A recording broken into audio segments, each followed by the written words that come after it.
इधर दिल्ली हाईकोर्ट ने राजपाल यादव को 18 मार्च तक के लिए अंतरिम जमानत दे दी। राजपाल यादव 9 करोड़ रुपए के चेक बाउंस होने के मामले में दिल्ली की तिहाड़ जेल में बंद थे।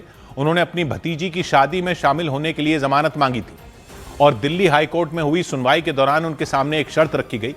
शर्त के तहत राजपाल यादव को मुरली प्रोजेक्ट्स नाम की कंपनी के खाते में 1.5 करोड़ रुपए जमा करवाने थे। इसके लिए उन्होंने दोपहर 3 बजे तक का वक्त दिया गया था और मुरली प्रोजेक्ट्स कंपनी के वकील के मुताबिक समय से पहले ही कंपनी के खाते में 1.5 करोड़ रुपए आ गए। आप ये 1.5 करोड़ रुपए इनके खाते में डलाइए या एक डिमांड ड्राफ्ट बना के लाइए मुरली प्रोजेक्ट्स के नाम पर। 3 बजे के लिए हियरिंग स्थगित हो गई। 2:30 बजे ही मुझे कॉन्फर्मेशन आ गया 1.5 करोड़ रुपए हमारे क्लाइंट के खाते में आ गए। और इसके बाद राजपाल यादव को 18 मार्च तक के लिए जमानत मिल गई। इस बीच राजपाल यादव उत्तर प्रदेश के शाहजहांपुर में होने वाली उनकी भतीजी की शादी में शामिल भी होंगे। इसके बाद वो 18 मार्च को दोबारा दिल्ली हाईकोर्ट के सामने पेश होंगे। राजपाल यादव ने साल 2010 में एक फिल्म बनाने के लिए मुरली प्रोजेक्ट्स नाम की कंपनी से 5 करोड़ रुपए लिए थे, लेकिन ब्याज लगने की वजह से, पेनल्टी लगने की वजह से वो रकम 5 करोड़ से बढ़कर 9 करोड़ रुपए हो गई। बताया गया कि राजपाल यादव ने 9 करोड़ में 2.5 करोड़ रुपए लौटा दिए। ऐसे में 18 मार्च को होने वाली सुनवाई में राजपाल यादव को कोर्ट में बताना पड़ेगा कि वो बाकी बचे 6.5 करोड़ रुपए कब लौटाएंगे। और इस बीच राजपाल यादव का एक वीडियो सोशल मीडिया पर वायरल हो गया।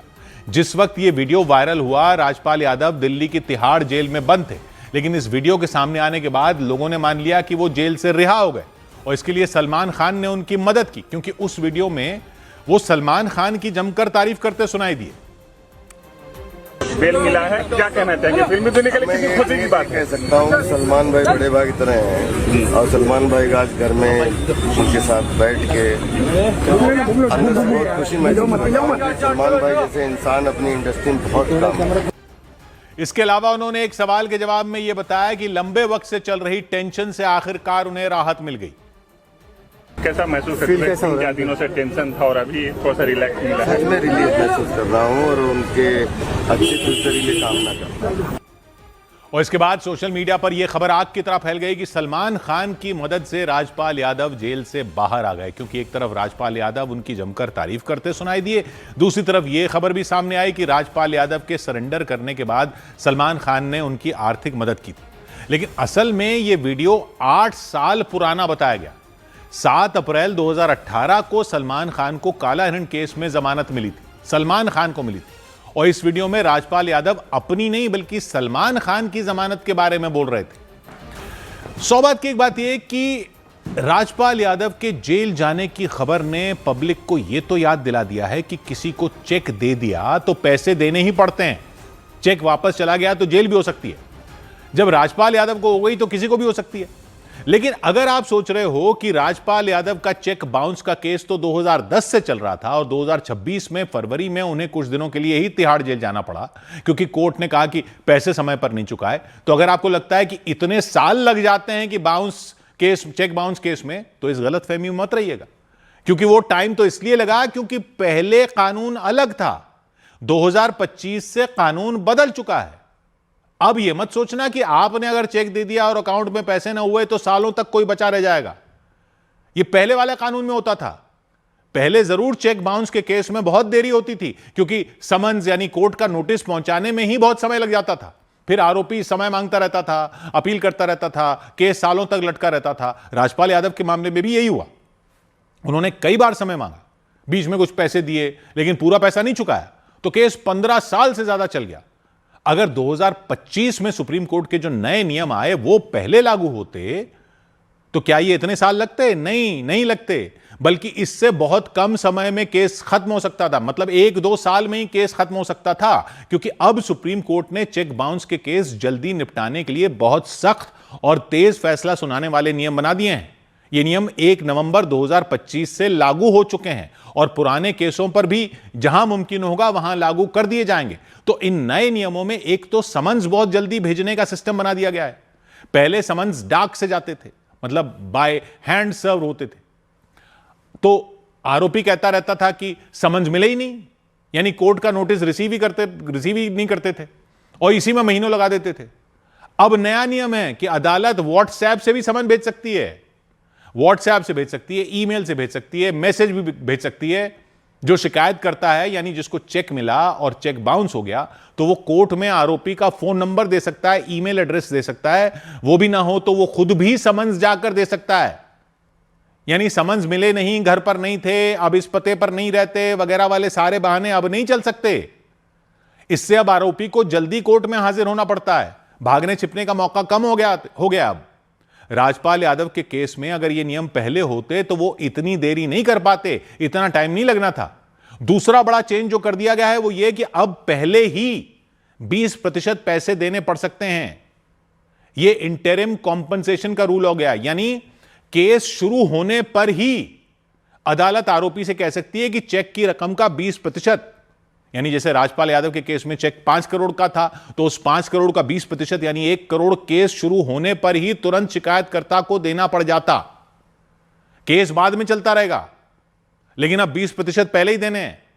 अगर नहीं दिए तो जमानत भी नहीं मिलेगी, या चेक देने वाले की संपत्ति भी जब्त की जा सकती है। या जैसे अब राजपाल यादव के 5 करोड़ का मामला ब्याज लगकर 9 करोड़ का हो गया तो 1 करोड़ 80 लाख पहले ही देने पड़ जाते। ऐसा हो गया होता तो शायद इतना खिंचता भी नहीं ये मामला। और अब नए नियमों में वैसे भी अदालत केस जल्दी सेटल करने को बढ़ावा देगी, क्योंकि अब नियम बना दिया गया है कि अदालत पहली सुनवाई में ही दोनों पक्षों को आपस में बात करने को कहेगी। अगर आरोपी जल्दी मान जाता है, पैसे दे देता है तो सजा कम हो सकती है, लेकिन अगर टालमटोल करता है तो जुर्माना ज्यादा लगता है। पहले आरोपी सालों तक आंशिक पैसे देकर केस को टालते रहते थे, अब ऐसा मुश्किल कर दिया गया है, क्योंकि अब केस का समरी ट्रायल होने का नियम है, यानी केस जल्दी चलाया जाएगा, सबूत जल्दी रिकॉर्ड होंगे।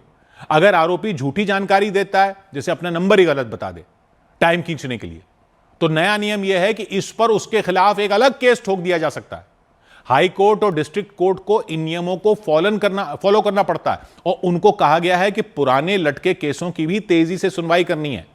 और सब डिजिटल हो गया है, यानी नोटिस डिजिटल जाएगा, पेमेंट भी डिजिटल होगी, क्योंकि सब ऑनलाइन हो सकता है, तो देरी कम होने के चांस हैं। यानी कुल मिलाकर ये नए नियम चेक देने वाले आरोपी के लिए बहुत सख्त कर दिए गए हैं, क्योंकि अब टालमटोल करने का मौका बहुत कम है। पहले आरोपी सालों तक कोर्ट को घुमाता रहता था, लेकिन अब शुरुआत से ही पैसे देने या सजा झेलने का दबाव पड़ता है।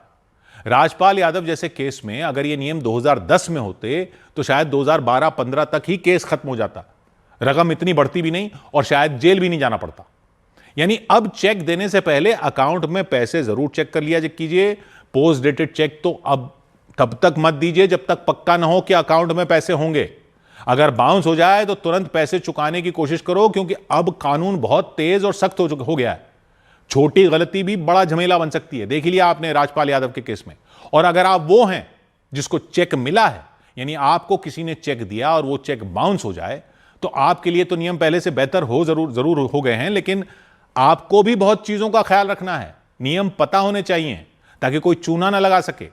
राजपाल यादव को तो दिल्ली के एक बिजनेसमैन ने 5 करोड़ का लोन दिया था, चेक बाउंस होने पर केस किया तो केस 15 साल चला। आखिरकार 2026 में राजपाल को जेल जाना पड़ा। लेकिन अब 2025 में सुप्रीम कोर्ट के नए नियमों से चीजें तेज और आपके फायदे की हो गई हैं अगर आपको चेक मिला है। लेकिन उसमें सबसे पहले तो यह जरूर करना है कि चेक मिलने पर उसे 3 महीने के अंदर बैंक में जमा करवा देना है, क्योंकि चेक की वैलिडिटी अब 3 महीने की है।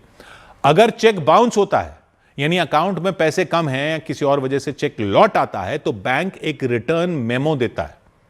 यह सबसे इंपॉर्टेंट कागज है। उस रिटर्न मेमो में चेक के बाउंस होने की वजह लिखी होती है। यह मेमो और चेक की कॉपी आपको संभाल कर रखनी है, क्योंकि अगर केस करना पड़ा तो यह सबूत है आपके हाथ में, इन्हीं के आधार पर केस हो सकता है।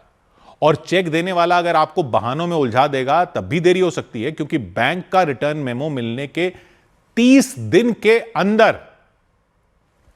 अंदर चेक देने वाले को आपको लीगल नोटिस भेजना है, तभी केस बनता है। और यह 30 दिन के अंदर अंदर करना है, यह जरूर याद रखना।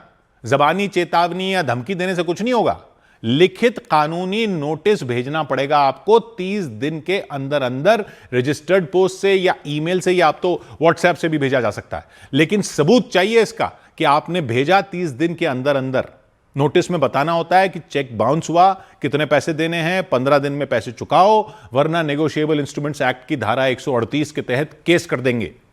राजपाल के केस में शिकायत करने वाले ने यही किया था, लेकिन पहले नियमों में देरी होती थी। अब नए नियमों में नोटिस ईमेल या व्हाट्सएप से भी भेज सकते हैं, तो उतनी देरी नहीं होती। लेकिन 30 दिन के अंदर नहीं किया तो फिर आपका चांस गया। नोटिस की कॉपी और डिलीवरी प्रूफ रखना होगा आपको, और फिर उसके बाद भी 15 दिन में आपको आपके पैसे नहीं मिलते तो 15 दिन खत्म होने के 30 दिन के अंदर मैजिस्ट्रेट कोर्ट में शिकायत दर्ज करवानी होगी आपको। शिकायत में चेक, मेमो, नोटिस की कॉपी, आरोपी की डिटेल यानी फोन, ईमेल, उसका पता वगैरह वो सब देना होता है। साथ में एक एफिडेविट की ये डिटेल जो आप दे रहे हो वो शिकायत में वो डिटेल सही है। नए 2025 के नियमों के बाद तो अब यह फायदा है कि अदालत में शिकायत करने के बाद कोर्ट के समन्स आप खुद हाथ से आरोपी को देकर आ सकते हो। यह नहीं कह सकता कि मिले नहीं, आप खुद दे के आ सकते हो, ईमेल कर सकते हो, व्हाट्सएप कर सकते हो। पहले आरोपी टाल मटोल करता था, जैसे राजपाल यादव ने भी कई साल समय मांगा, लेकिन अब ऐसा मुश्किल है। और अब कोर्ट में केस शुरू होने पर नए नियमों से आप इंटरिम कॉम्पनसेशन मांग सकते हो, यानी चेक की रकम का 20% तक पहले ही मिल सकता है, ट्रायल शुरू होने पर ही। यानी नए नियमों से आपको फायदा तो हो सकता है, लेकिन समय पर एक्शन लेना बहुत इंपॉर्टेंट है। नए नियमों से अब आपका केस 1-2 साल में निपट सकता है, लेकिन इतना तो अब समझ ही गए होंगे कि वकील की मदद तो लेनी ही पड़ जाती है। यह याद रखना कि यह कानून पैसे वसूलने के लिए है, सिर्फ सजा दिलाने के लिए नहीं है। तो छोटी छोटी गलतियां ना करना, सब प्रूफ जरूर रखना अपने पास। और वैसे तो बेस्ट यह है कि ऑनलाइन पेमेंट का ही रास्ता पकड़ लीजिए, चेक के झंझट में पड़ने की जरूरत ही नहीं है। 100 बात की एक बात।